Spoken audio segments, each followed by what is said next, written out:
terkait dengan perkembangan Islam di Nusantara. Kalau ini hanya intro ya, hanya intro, belum masuk. Ada yang tahu kira-kira jadi apa ini? Oh, mana jadinya? Oke, kita masuk pada materi. Oke, sebelumnya, perkenalkan saya di sini. Oke, introduce myself. Oke. Mohon izin untuk memperkenalkan diri. Nama saya di sini Agus Susilo, biasa dipanggil Noleh. Iya, saya namanya Agus Susilo, biasa dipanggil Noleh. Dipanggil Noleh. Biasa dipanggil Pak Agus. Itu sudah bikin Noleh. Oke, kelahiran saya Kota Batu 9 Februari 87. Teman-teman ada yang dari Batu nggak? Alhamdulillah, alhamdulillah saya tidak sendiri di sini. Oke, sesama Batu kudu kerasa masuk. Baik. Untuk pendidikan saya bisa dikatakan saya pendidikannya mengenyam SDN itu ketika ada di Batu saja. Karena setelah itu pendidikan saya habiskan di Pondok Pesantren An-Nur 2. Jadi saya ini bisa dikatakan belum boyong detik ini. Loh Pak, biasanya kalau pulang itu sampai pindah turun toh. Harus udah mana? Saya SDN 2 Bumiaji Kota Batu. Selanjutnya saya masuk di terkait dengan Islam di Nusantara. Oke, simpel saja. Kalau saya tanya pada teman-teman semuanya, simpel dong. Saya kira semuanya tahu. Kalau saya tanya pada teman-teman, kira-kira ini nama candinya? Tuh, kalau mundur ya. Coba kalau di sini ini candi apa Pak? Candi apa kira-kira? Borobudur. Oke, Borobudur. Oke, yang di tengah kira-kira Mbak, ini kira-kira ini candi apa namanya? Oh iya ya.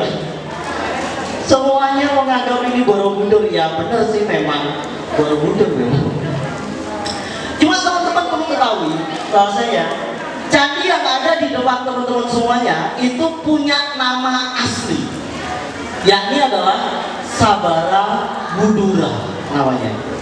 Sabara Budura sebuah candi yang mana candi ini dibangun pada Wangsa Saiwendra dulu, yang mana di sini candi agama Buddha. Kalau saya tanya pada teman-teman, oke, saya kira nggak asing dong ini candi apa? Loh, Prambanan ya? Oh, iya Pak, gitu. Jadi Prambanan. Oke, kalau saya tanya kira-kira kakak pendamping yang daerah sini, halo, kira-kira kalau ini candi apa? Kalau menurut kakak pendamping? Kalau Prambanan, oke. Ya nggak salah sih. Tapi perlu teman-teman ketahui bahwasanya ini juga punya nama asli yang biasa identik dengan Candi Prambanan. Teman-teman perlu ketahui nama candi ini adalah Siwaga namanya.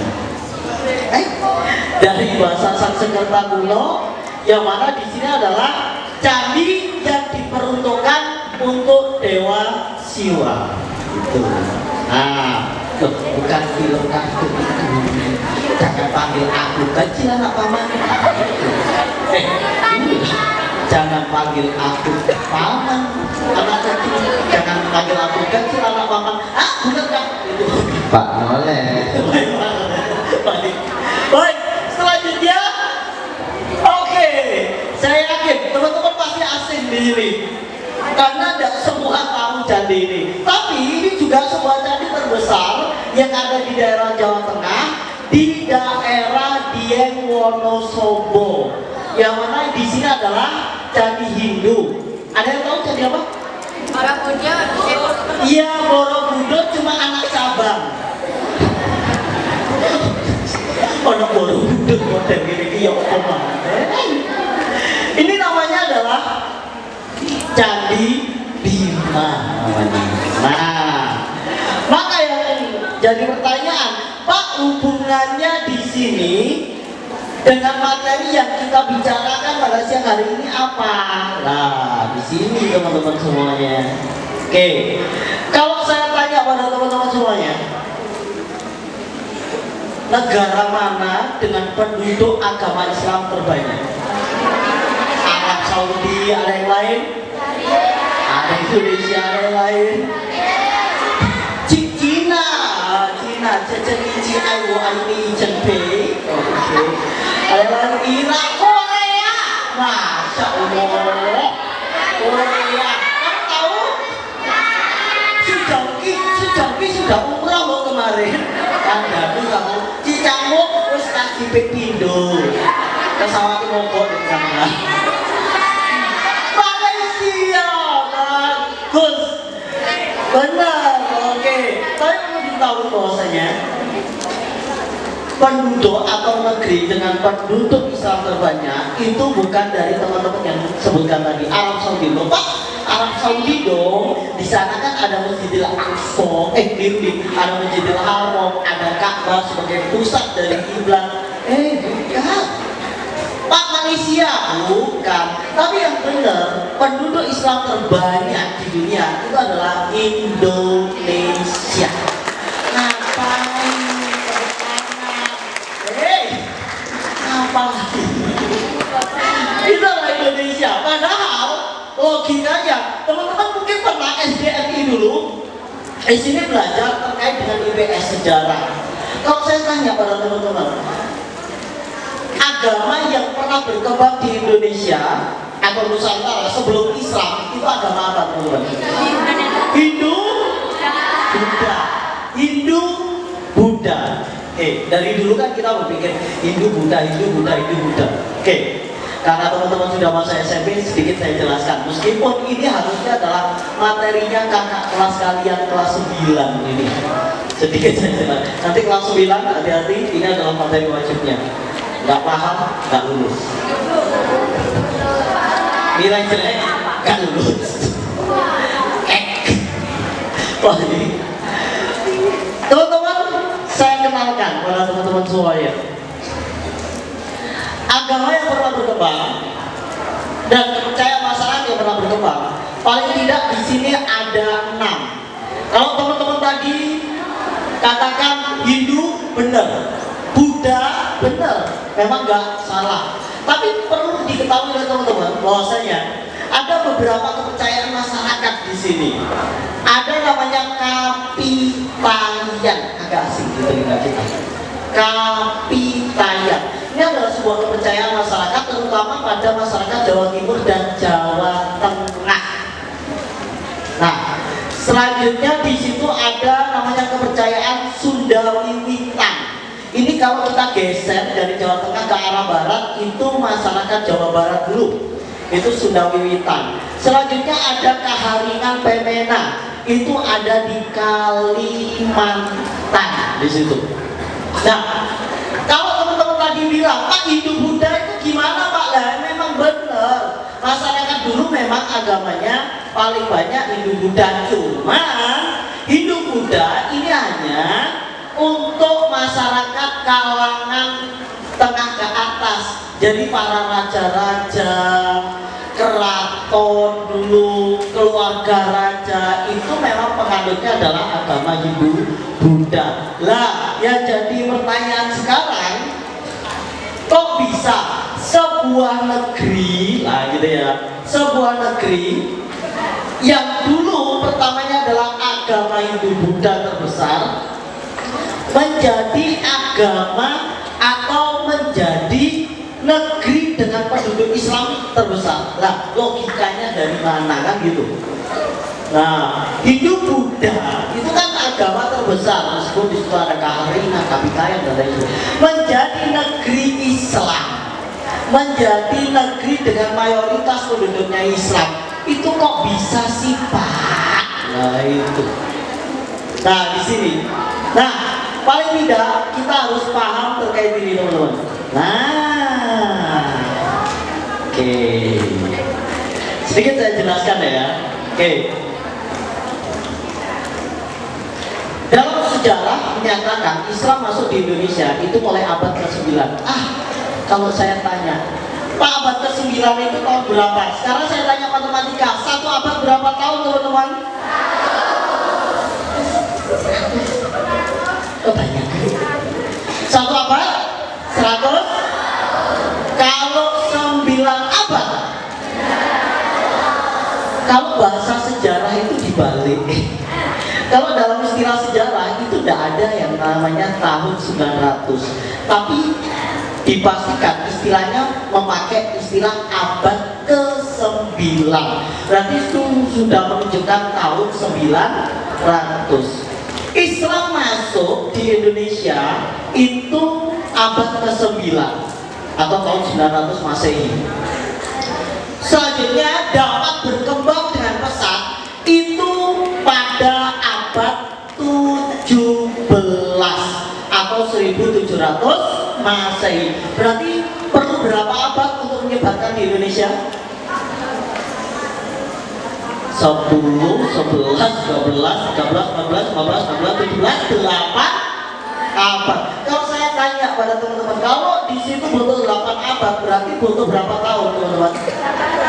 800 Pak, kesuwen. Loh, bukan kesuwen Pak, logis lah. Islam membutuhkan 800 tahun untuk bisa disebarkan ke Nusantara. Padahal Nusantara atau Indonesia itu kan bisa dikatakan negeri paling ujung timur, cilik medit, tetangganya laut semuanya. Iya loh, Samudra Pasifik, itu kan. Setelah itu Samudra Hindia, itu kan tetangganya kita. Pak, oh negeri ini, kalau teman-teman nggak percaya, silakan bisa lihat peta dunia.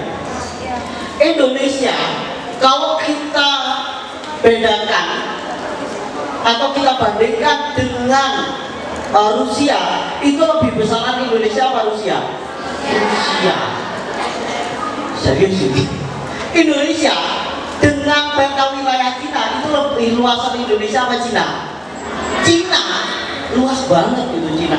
Tapi ya jadi pertanyaan, mosok menyebarkan Islam dengan keadaan daerah yang hanya segini itu butuh 8 abad atau 800 tahun. Apakah iya Pak? Sangat memungkinkan dan logis sekali. Karena pada dasarnya Islam itu masuk pada sebuah negeri, Nusantara dalam hal ini, itu pada daerah yang sangat-sangat maju, sangat-sangat berkembang. Manusianya atau masyarakatnya sudah pinter-pinter, cerdas-cerdas, negerinya kuat. Mosok Pak, saya buktikan. Ada yang rumahnya Jawa Tengah, teman-teman, Jawa Tengah. Oh nggak ada loh. Oh ada, Jawa Tengah mana? Korea Selatan. Oh masjid. Oh, saya belakangi gereja itu. Saya buktikan kalau negeri kita itu adalah negeri maju. Orangnya pinter-pinter, kerajaannya kuat-kuat. Sedikit saya jelaskan. 1. Ada yang namanya Singosari? Ada dong, alhamdulillah. Pernah lihat Candi Singosari, Mbak?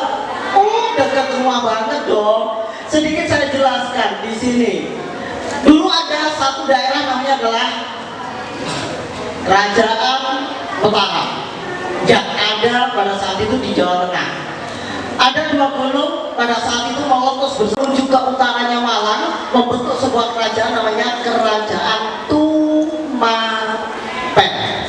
Yang mana Tumapen ini nanti berubah nama menjadi Singosari. Mulai dari Tunggul Ametu dan Arok, setelah itu Anusapati Tojoyo Rogowuni Kertonegoro, Singosari menjadi sebuah kerajaan terbesar, membentuk sebuah kerajaan maritim, membentuk sebuah kerajaan yang di situ laut segini banyaknya, segini luasnya, itu semuanya dikuasai oleh Singosari. Singosari karena adanya sebuah peperangan akhirnya runtuh. Terbentuklah sebuah kerajaan yang berada di daerah Trawulan Mojokerto, dibangun oleh Raden Wijaya, yang mana pada saat itu puncak keemasannya ketika pada Raja Hayam Wuruk yang memiliki sebuah patih namanya Gajah Mada, yang nama kerajaannya adalah Mojopahit. 2/3 negara Asia di bawah kerajaan Majapahit pada kala itu. Nah, dilihat dari sini berarti kerajaan, mohon maaf, Indonesia atau dulu namanya Nusantara, kalau Gajah Mada itu punya sejarah yang sampai detik ini menjadi sebuah sejarah melekat. Apa itu? Sumpahnya yang kita sebut adalah Sumpah Palapa, yang berisi kalau kita translate dalam bahasa Indonesia, tidak akan pernah menikmati duniawi sebelum bisa menyatukan seluruh negeri. Walhasil ketika kerajaan Majapahit ada, mulai dari Malaysia, Singapura, Brunei Darussalam sampai pesisir laut Cina Selatan, itu di bawah dari kerajaan Majapahit. Ini sekali lagi sudah menunjukkan bahwasanya negeri kita itu adalah negeri maju. Orangnya kuat-kuat, orangnya pinter-pinter. Belum lagi kalau kita buktikan dengan ini, teman-teman. Nah, oke.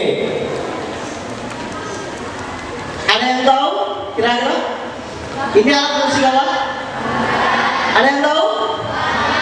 Gamelan. Gamelan. Oke. Sekarang saya tanya pada teman-teman semuanya, gamelan. Oke, gamelan. Bahan baku utama gamelan dari besi. Ada yang lain? Baja, pintar. Ada yang lain? Logam, pintar. Ada yang lain? Oke, paling tidak kita tahu bahwasanya gamelan itu adalah made in negeri kita. Tidak ada negara manapun di dunia ini yang bisa membuat gamelan kecuali negeri kita pada saat itu. Nah, hanya sebuah negeri yang di situ mengetahui tentang ilmu metalurgi yang bisa membuat alat musik dari baja. Padahal pada kala itu di negara Arab itu sudah mengenal alat musik, cuma alat musiknya itu dari kayu dibolongi tengahnya, ditutup dengan kulit hewan yang kita sebut sekarang menjadi rebana. Kalau kita geser ke Eropa, mereka sudah menemukan alat musik dari kayu yang mana di situ dikasih senar, tengah dibolongi yang kita sebut gitar. Geser kita ke Cina. Di Cina juga sudah menemukan alat musik, tetap di situ pakai kayu tanpa dibolongi tengah, dikasih senar yang kita sebut kecapi namanya. Di negeri kita itu alat musiknya nggak ecek-ecek, dari kayu, galet, dari kulit hewan, najis, dari senar, gila nih, baja, sekali lagi, baja atau logam atau saya itu dibuat alat musik tambahan. Nah, itu kan berarti menunjukkan negeri kita itu adalah negeri kuat, orangnya pinter-pinter sudah. Nah, sehingga dari sini sudah tahu bahwasanya tidak menutup kemungkinan memang Islam masuk di Nusantara itu butuh 8 abad namanya, atau 800 tahun namanya di sini. Makanya Islam masuk di Nusantara itu sekali lagi tidak dengan jalan kekerasan, tapi pakai lemah lembut. Saya singkat saja penjelasannya di sini. Teman-teman bisa lihat di kursor saya di sini. Oke. Nah ya. Nah. Oke, sip. Yang pertama dari jalur perdagangan, Islam dimasukkan di Nusantara dengan jalur perdagangan. Selanjutnya dengan jalur pendidikan. Baik, sedikit saya jelaskan terkait pendidikan. Baik, kalau teman-teman tanya ke saya, Pak, sistem pendidikan tertua di Indonesia itu apa? Saya sebut pesantren. Mosok, Pak? Saya jelaskan sedikit. Kalau saya tanya pada teman-teman semuanya, seseorang yang mempelajari agama di pondok pesantren, bermukim di pondok pesantren disebut santri. Pertanyaan saya, santri itu bahasa Arab atau tidak? pada teman-teman, kira-kira itu bahasa apa? Pasti semuanya bilang bahasa Jawa. Saya sebut bahasa Sanskerta. Mosok Pak? Saya jelaskan sedikit. Kita kembali ke Kerajaan Majapahit. Kerajaan Majapahit itu memiliki sebuah universitas. Kalau kita bahasanya sekarang paling universitas. Kerajaan Majapahit saking besarnya, saking majunya, itu memiliki sebuah universitas. Namanya adalah Universitas Nalanda, namanya Nalanda. Oh, sudah gak ada sekarang. Nah, masyarakat pada saat itu menyebutkan orang yang belajar di Nalanda itu mereka sebut namanya sahastri. Sahastri, diambil dari bahasa Sanskerta. Sahastri. Nah, Wali Songo masuk. Nah, ketika para mubalik Islam membuat sebuah pesantren di Indonesia, contoh Sunan Ampel membentuk sebuah pondok pesantren namanya adalah Ampel Dento. Sunan Giri membentuk sebuah pesantren namanya Giri Kedaton. Raden Fatah di daerah Gelagahwangi, Jawa Tengah membentuk sebuah kerajaan plus di situ adalah kerajaan juga tempat pengajian namanya adalah Demak. Nama lengkapnya adalah Demak Bintoro. Dan beberapa pondok-pondok pesantren yang lain. Nah, kita tahu bahwasanya Wali Songo itu tidak semuanya dari Jawa. Ada pula yang di situ dari luar Jawa. Ada pula yang di situ dari Pusoro. Contoh, mungkin kalau orang Jawa menyebutkan di sini adalah Syekh Subakir. Berarti orang Jawa banget. Padahal Syekh Subakir itu bukan dari Jawa, tapi lebih tepatnya adalah dari Syria. Beliau punya nama asli adalah Syekh Samsudin Al-Bakhir Al-Farsi dari daerah Persia. Atau kalau sekarang Persia itu masuk pada daerah Syria itu. Nah, beliau ketika punya murid ngaji di situ, apakah langsung disebut Thalibul Ilmi? Talib, kagak. Tetap memakai bahasa yang dipakai oleh masyarakat yang ada pada saat itu, yakni sahastri. Tapi dengan pelafalan yang lebih dipermudah. Kalau orang dulu menyebutkan sahastri, para mubalik Islam di situ lebih mempermudah dengan kata santri. Dan yang kita pakai detik ini seperti teman-teman semuanya. Tepuk tangan untuk teman-teman semuanya. Untuk santri-santri semuanya di sini. Itu, yang itu sampai detik ini masih kita pakai santri. Yang mana itu dari kata sahastri di situ. Selanjutnya dari jalur pernikahan, selanjutnya dari jalur hubungan sosial, dan yang terakhir di sini adalah dari jalur kesenian di sini. Oke, Pak, dari jalur kesenian, ya. Pak, hubungannya kesenian dengan Islam itu apa? Loh, ya ada. Orang dulu itu paling senang itu adalah kesenian kayak wayang dan lain sebagainya. Contoh, Sunan Kalijogo menyebarkan Islam itu dengan lagu. Yang sampai detik ini kita nyanyikan, tapi kita nggak tahu bahwasanya di dalamnya itu ada tuntunan agama Islam. Mosok, kita buktikan. Pernah dengar istilah lagu lir-ilir? Coba sih. Lir-ilir, tandure, tak ijo, tak sengguh, jangan penek ngoblimbing, lunyu-lunyu, kanggo baso dodot tiro. Dan dari situ aja. Dari hanya beberapa bait, ini semuanya menyiratkan agama Islam di dalamnya. Loh, Islam itu kok di Pak? Oh, di dulu ya buah-buahan, ya blimbing. Oke, saya ambil contoh lagi. Artinya apa sih Pak? Kok di situ ada syarat agama Islamnya? Saya ambil dari bait ini. Jangan penek dong, lunyu kanggo baso. Dari sini sudah syarat dengan agama Islam. Tuh, contoh saya gambarkan. Jangan. Kalau kita translate bahasa Indonesia, ini kan bermakna anak yang menggembala. Anak yang menggembala ini digambarkan bagi masyarakat yang masih awam, yang masih belum tahu agama Islam. Jangan penek no blimbing kuwi. Kalau saya tanya pada teman-teman, ada yang tahu ya buah blimbing ya? Kalau saya tanya buah blimbing ada berapa sudut? Oh, 6 ya Allah. 4, 5. Ada yang tahu? Baik, yang benar, blimbing itu ada 5 sudut. Nah yang jadi pertanyaan, kenapa Saudara Kalijogo ini kok lebih memilih blimbing daripada jeruk?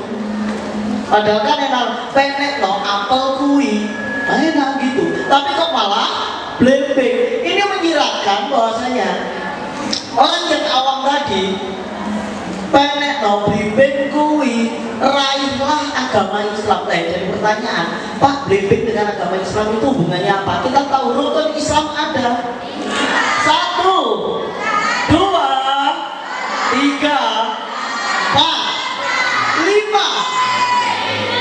Maka mengartikan, kamu yang masih belum tahu agama Islam, meskipun sulit, tetap kamu raih agama Islam itu. Nah, kalau sudah masuk Islam, nanti buat apa? Kanggo basuh dodotiro. Untuk membersihkan dodot itu apa dodot? Baju atau pakaian. Iro dari kata siro, dari kata kamu.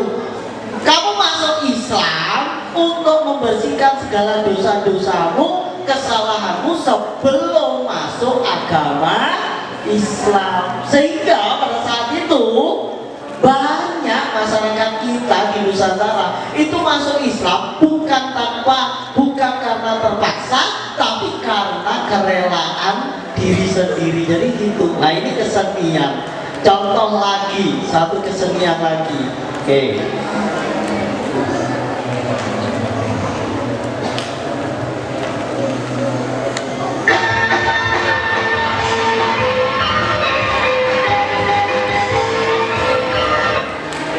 Oke, contoh seperti ini.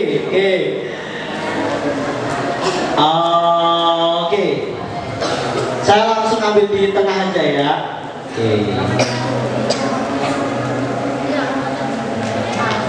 Biar teman-teman tahu di sini sejarahnya. Lala. Gak bisa diputer. Lode. Gimana Pak Eko? Pak Eko, adik Pak Eko. Aduh, sebentar ini teman-teman, agak saya masuk di slide berikutnya wes. Oh, keren sedikit. Aduh, tidak sedikit. Aduh. Oke. La. Pak Eko. Mohon maaf ya, ada. Pak Eko saya keluarkan dulu ya. La. Aduh. Ini namanya kesalahan teknis itu ada di sini. Itu padahal tadi pagi lancar loh kita loh. Itu. Ini gara-gara Pak Eko ini. Sudah teman-teman. Oke. Setelah ini.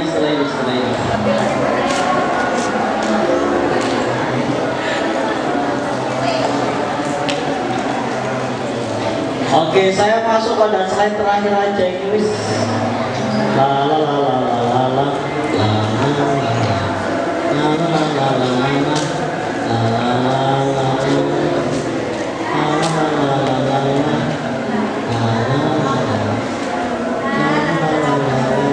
Oke, sip.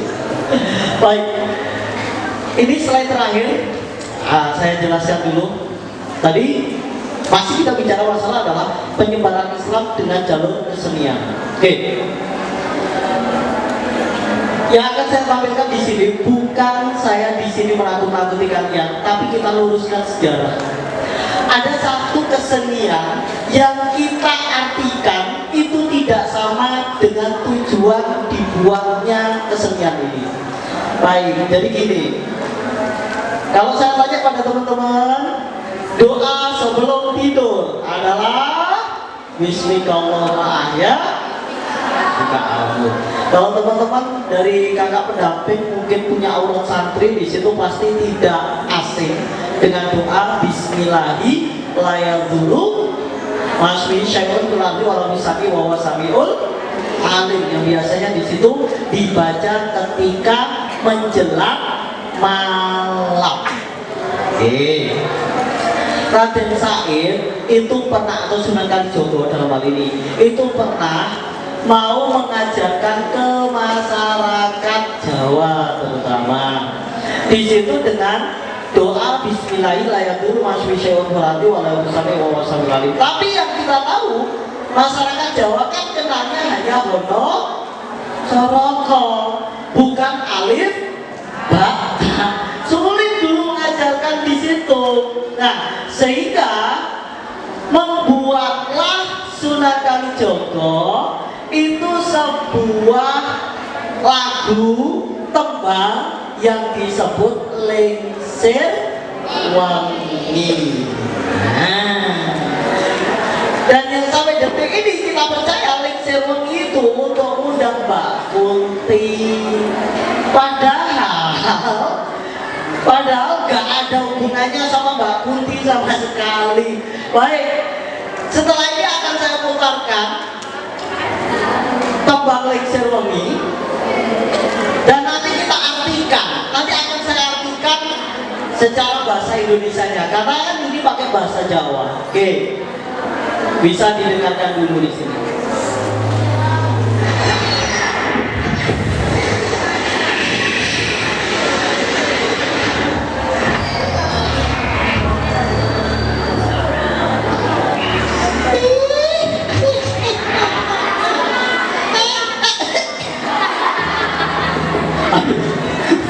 Batuk lagi. Mungkin sambil teman-teman bisa baca itu baiknya itu gimana sih? Tangan. Gak usah takut, gak usah takut.